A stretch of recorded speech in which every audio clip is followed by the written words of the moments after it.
আসসালামু আলাইকুম ওরহমতুল্লাহি ওবরকাতুহ। এই দুনিয়া কারোর জন্য চিরস্থায়ী নয়।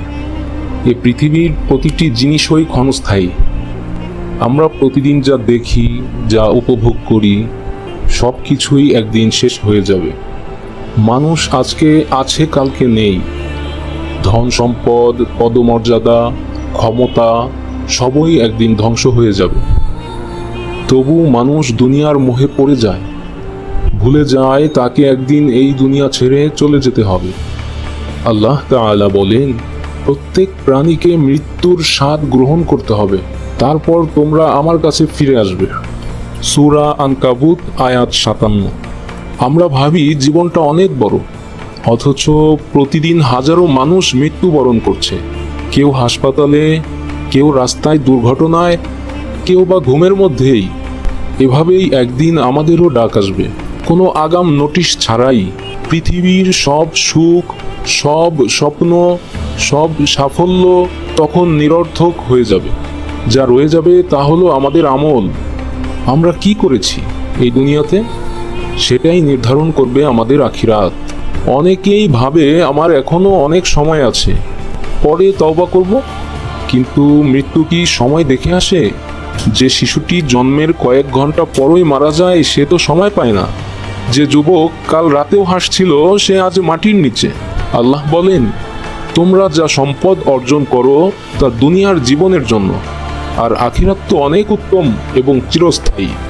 সূরা আল কাসাস আয়াত ৬০। তবে কি আমরা সেই দুনিয়ার জন্য প্রস্তুতি নিচ্ছি, নাকি এই ক্ষণস্থায়ী জীবনের পেছনেই সব কিছু উৎসর্গ করে দিচ্ছি? একটি কথা মনে রাখুন, যে ব্যক্তি আখিরাতকে আপন ঠিকানা মনে করে, তার দুনিয়া সুন্দর হয়। সে চুরি করে না, মিথ্যা বলে না, কাউকে কষ্ট দেয় না। সে জানে সব কিছুর হিসাব দিতে হবে। আমরা যখন অন্যায় করি তখন ভাবি কেউ দেখছে না, কিন্তু আমাদের প্রতিটি কাজ লিপিবদ্ধ হচ্ছে। প্রতিটি কথা, প্রতিটি দৃষ্টিপাত, প্রতিটি ইচ্ছা পর্যন্ত। সেদিন কোনো কিছুই গোপন থাকবে না। মৃত্যুর পর শুরু হবে আরেক জীবন, যেখানে মিথ্যা বলা যাবে না, পালানো যাবে না। সেই জীবনের প্রস্তুতি কি নিচ্ছি? আজ আমরা বিলাসবহুল জীবন চাই, দামি জামা কাপড়, দামি গাড়ি, বড় বাড়ি, কিন্তু মৃত্যুর পর আমাদের ঠিকানা কি?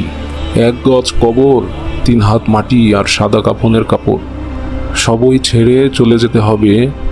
যে সন্তানকে আমরা প্রাণ দিয়ে ভালোবাসি, যে বাড়ি বানাতে জীবন শেষ করে দিই, সব থাকবে, শুধু আমরাই থাকবো না।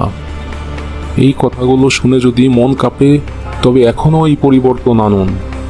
আল্লাহ বলেন, তিনিই মৃত্যুর পর জীবিত করবেন এবং তোমাদের ফিরে আসতেই হবে। সূরা ইয়াসিন আয়াত ৮৩। এই জীবন একটি পরীক্ষা। কে ভালো কাজ করে, কে সত্য পথে চলে, তা যাচাইয়ের জন্য এই পৃথিবী। তাই আর দেরি নয়, প্রতিদিন কিছু সময় আল্লাহর স্মরণে দিন। নিয়মিত ৫ ওয়াক্ত নামাজ আদায় করুন, কোরআন পড়ুন, অন্যকে ভালোবাসুন।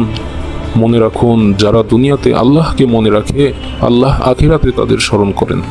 চেষ্টা করুন অন্তত একটি ভালো কাজ প্রতিদিন করার, হোক সেটা কাউকে মাফ করা কিংবা একটি সৎ কথা বলা। কারণ আল্লাহর কাছে কোনো ভালো কাজই ছোট নয়।